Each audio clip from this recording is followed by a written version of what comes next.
In this episode, we're going to be previewing the Bank Holiday Monday home match against Swansea. But first, let's cover that Good Friday, and was it a Good Friday match against Preston North End? Prior to this match starting, I think Preston was 16th on the 49 points. They also had their wheels come off recently. I mean, they weren't playing as well as they had done. They were looking like good playoff candidates at one point. So a match of equals, perhaps. Well, they went ahead just before half time, and it was not until the 76th minute that Frey's instinctive swivel and shoot drew us at level again. But Rangers were not finished yet. We ended up 1-2, courtesy of a 92-minute cracker from Lucas Andersen. Really a good one. The result that you were expecting, George? To be honest with you, I thought I had draw written all over it in the game, and even throughout the game, I thought that it was going to be a draw. But no, I think it was a tight first half. To be honest with you, I think we had the better chances. Yang got in a few times, but didn't really do anything with it. But we just fell asleep defensively for their goal. We were expecting a long throw, it wasn't, and then their man just had a free header. So that's a bit annoying because I think our set piece defending's got better as the season's gone on. But then second half, once again, we dominated, and I thought we had much the better chances. And I really liked how for a period of the second half we went three at the back and two up front, and I think that was a reason for our success as well. I think it was a well struck goal from Frey, although the keeper should have been doing better. I know he's seen it late, but You a did. keeper shouldn't be letting it through through him like that. And I think it was a absolutely brilliant strike by Anderson in the end, wasn't it? And really happy for him. So I think in the end we actually deserved to win because throughout the whole 90 minutes I thought we dominated more. But before the game I thought it was going to be a draw, but more than happy to take the win. Yeah, I mean, I would say that not only was Frey's goal probably seen very late by the goalie, but I think Anderson's one as well. It was going through a number of players to get to him. I don't think he had stood a chance anyway, even if he had seen it. But there we go. It was certainly a game where better shooting, as you pointed out, could have helped with my heart rate. But I will take a late victory anyway. There were silly mistakes at the back by Edwards and Ashby, one of which led to the Preston goal. But the team performed well, given that they were set up initially without a striker and then had to change their shape a few times. Only two negatives, I think. For me, Dembele didn't get involved enough, which we've said before. And Sato getting that really nasty shoulder injury. I mean, they're obviously a cause for concern there for him and for us. Marty Cifuentes said it's all about not stopping now that we're safe from relegation, but instead to push on and climb the table. Has this result and others shown the players have the same desire, George? So I think the players had a period of games where they were on the beach and they thought, oh, well, the season's done. But it's almost since that Oxford game, it's got better, to be honest with you. I think that it made them realise that, we're in a bit of bother here and we actually do need to pick up a few points. Because if we hadn't have picked up I think it was the 5 points in the game before today, we would have been in real bother. Um, but no, yeah, I think the players really have picked up, and the performances haven't really dropped off. I think the game at home to Bristol City, I thought it was a good team performance as well. And yeah, there's nothing but positives. So we've got 3 games left, and I think Marty will now be looking at beating his points tally from last year, and we need three more points to level that. So fingers crossed we can get that. And if you keep improving every season, eventually you're going to end up making the playoffs. That's what my thought process is. So fingers crossed we can keep improving and keep going with some of these performances and keep playing players who are going to be here next season. I think um, carrying momentum into next year is crucial for me because we did it last season where we finished off the season really well, but we just couldn't carry it on into the next season. So I'm hoping that second try it'll be better. Yeah, I think you're right. And it was nice, I think, as well to have a striker on the field after so long, wasn't it, George? And in the end, we managed to have two. Coley and Frey were both on at the same time. Did they make an impact for you? I think so. I think when Collie came on at half time, I was really impressed. He caused them real havoc. He just caused them problems, created a few chances. I think sometimes his decision making needs to be better. He seems to be shooting in places where he probably shouldn't be shooting. But as a youngster, I'm not going to criticise that too much. I'd rather him go for goal than not shoot at all. And then Frey, yeah, it's Frey's a really interesting one because he's only played I think 25 games this season, And I keep saying it that he's not going to be able to consistently perform throughout a year because he's always been quite injury prone. But when he's been playing, he's always looked a threat in front of goal. And I think he's now scored, I think it's 8 goals this season. So coming from 25 games, 8 goals, that's really not bad. So yeah, it was a good finish from him, and it was really good to see a couple of strikers on the pitch after everyone knows my constant moaning about our lack of strikers. So it was good to have two on at the same time. Yeah, I go on and on about you have to wait for your strikers to become match fit and match sharp. I mean, those are two slightly different things. But Frey's shot was instinctive and bang on target. So yeah, fair credit to him. Okay, for those, anyone who stood out for you, George, on either side? I was really impressed with Madsen again, to be honest with you. I think in the last few games he's looked a completely different player ever since he came back into the team at Oxford. He looks like he's playing with confidence, and that's really good. Some of the passes he picked up today were incredible. Like he keep playing them over the top to Yang. There was one time in the first half where he first timed it over the top, and Yang should have done better with the finish, I think.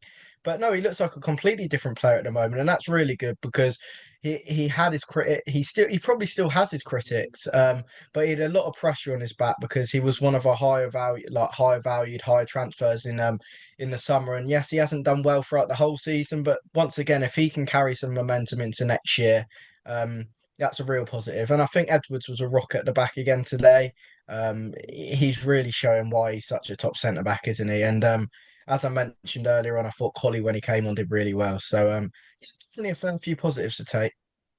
Yeah, I don't disagree with you. And I think Madsen, in the time he was on there, he got stuck in, which is what we've all been going on and on about. You've got to, in the championship, get stuck in. Um, for those who are on the pitch for all of the game, which is how I'm going to do man of the match, for me, it would be either Varane or Morrison, because both put in a really solid and reliable shift for me. How about for you, George? Who would be your man of the match?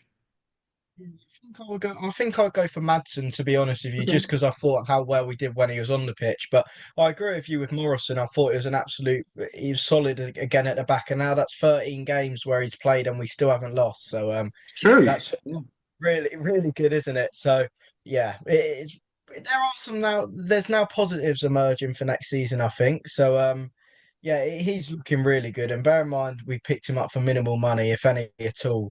Really, really good signing. Yeah, and I think fair credit to Jimmy Dunn as well for being captain and doing so well. Okay, so let's move on, if we must, offer this happy thing onto our preview of the Swansea match, which is an unknown, obviously, at this stage. We're at home, and Swansea are sitting higher up in the table on 11th, I think it is, after winning against Hull, but only 4 points ahead of us. So we're at home. So another draw, perhaps, George?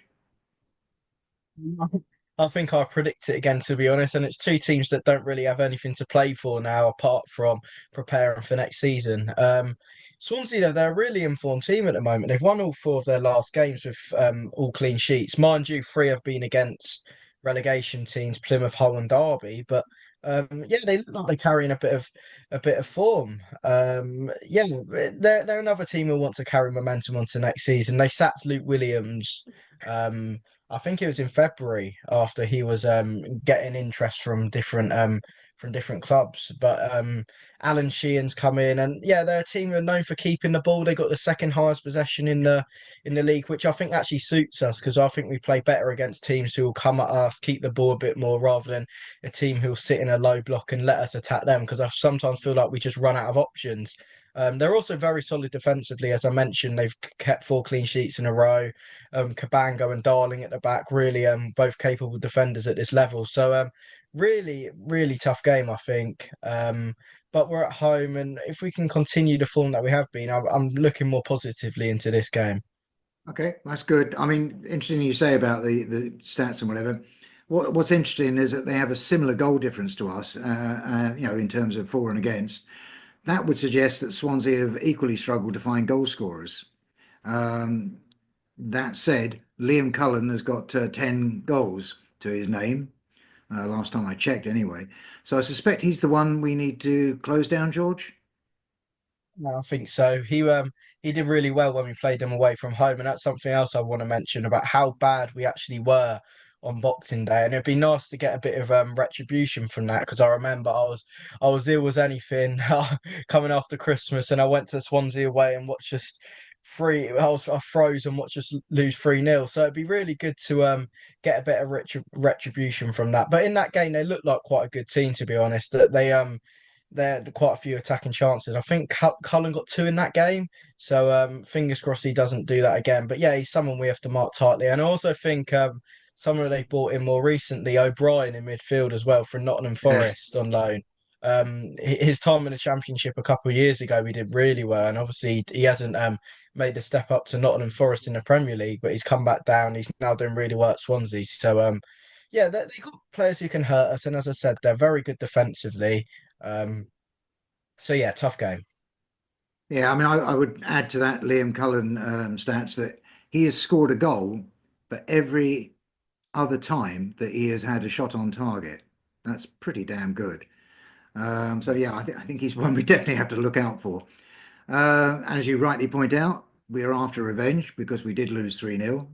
We just didn't turn up in December. It was one of those abysmal games. Uh, Whilst we are more likely to concede than them in the first half, they are more likely to do so in the second half. So it's quite a good balance in that. Carrying on that theme, our record at home is amongst the worst in the Championship, but Swansea's away record is just about average. Um, so, you've already sort of mentioned about other players that we should be looking out for. I guess what we should also be thinking about is who's going to be playing and what format we take. Any thoughts on this? I mean, I agree with you. That three, should we say, what was it, 3-4-2, worked very, very well, I thought. It was almost like a 3-4-1-2, wasn't it? Mm. You had someone floating in behind Collie and Frey up front, and it did work well. I don't think Marty will change that from the start, but it shows that we have a plan B if anything ever goes wrong. But no, I think we'll stick with a similar sort of system. I don't see him changing the defensive five, to be honest with you. I think he'll start Nardi, Dunn, Edwards, Morrison, and Ashby again. Ashby, to be honest with you, I Yeah, think he's done all right in the last couple of yeah, games. yeah. I've been one of his biggest critics throughout the year. I think he's been really poor, and I still wouldn't sign him at the end of the season. But I think at left back he's done all right. I think he'll stick with Colback and Varane again. He doesn't really have any other options because of Phil's concussion. I definitely keep Madsen in the team. It's just whether he's going to, and I think he'll play him off the left in this game. So I think he'll go Madsen on the left. I think he might start Anderson through the middle as well. He's done all right recently, so I think he might start Anderson. I'm debating whether he's going to start Yang or Smith on the right. I wouldn't be shocked if he starts Smith, to be honest with you. Mhm. Yang started the last few games, so he might tire out a bit, and I think he'll start Frey up front when Frey's fit. He likes starting him at home, so I can see that happening. I mean, it's a good point about Smith and Yang. I mean, we shouldn't forget that Yang has already played a full season with the Korean League, and then come over here and done ours. So he probably is feeling a bit tuckered by now. Okay, let's move on to some club news. There are rumours that the club is looking for another striker. Given that Frey and Seller should both be available next season, is there really a need, George? To be honest with you, the bluntest answer, I think there is. Um, I think, yeah, Frey, I know he's out of contract, but I think he will sign at least for another year. So I think Frey will sign for a year. Salah, he showed in a couple of games that he potentially can live up to the level, but in the 20 games before that, I thought he was incredibly poor. Um, and then you got Lloyd, who I'm not really the biggest fan of. I think he could do with a loan, to be Yeah. honest with you. And I think Collie, once again, he's young, and I wouldn't really want to rely on him as one of our starting strikers. So um, I think, yeah, we'll touch on it. But Coleman's coming back from his loan at Leyton Orient. It'll be interesting to see what happens with him, whether he can make the step up back to the Championship or whether we sell him. But no, I think we do need another striker, someone who can score goals. And it's such an easy thing to say, oh, we need a striker who scores goals, but it, we saw it today when we had two strikers on the pitch. We looked so much more of an offensive threat. So strikers win your games of football at the end of the day, and that's always been my philosophy of football. So yeah, I do think we need one, maybe two. So I have to say, if the reports are true, that we are looking for another striker, to me, it does show that the club is being very much proactive. I think it's a very good thing. Um, whether Charlie Kelman can fill a slot and they don't need to go out and look for anybody, I think is up in the air. He really has done well in League One. I have to say, I've been really impressed with him there. Okay, another report suggests that Ryan Colley could be heading towards Saudi on a permanent deal. If this happened, would it be a good move for all parties, George? Was a really difficult one, and when I saw the report, I was kind of stuck in two minds about it because you look at it from the article and you think, oh, Saudi are in for Collie. That's going to be decent money no matter what it is because you know how Saudi are like they'll pay more than they have to. So in terms of how much money we get for him, he signed a contract back in January, I think it was, or earlier on in the season. So we get maximum money for him, but I'm really not too sure if the club will let him go. I think unless it's a really good offer, which I wouldn't know how much to value him at, to be honest with you. If he went to Saudi, I wouldn't really expect much of a sell-on clause, to be honest with you, because you don't see players selling for high money from Saudi Arabia. It's only going for big money. So yeah, if we could get a really good bid for him, then I would probably let him go because then you could build off of that. And as much as he's got really good potential and he's cutting it in the championship at 19, um, we as a club have been known for turning down bids when we shouldn't. And I think at the end of the day, we're a selling club. So I think if we got decent money for him, I think I'd sell him. But it really does depend. It really depends. But I don't think the club will let him go either way. So Okay, well, and I agree with you in terms of the money. If the money's good, we would sell. I've no doubt at all about that. Okay, well let's see what happens. That one's up in the air. So it's prediction time, George. Now you've said that you think it'll be a draw, but so QPR versus Swansea. Will the Easter Bunnies smile on West 12? Um, yeah, but potentially. I'm trying to think head over heart, and I'm trying to think head over heart in this one.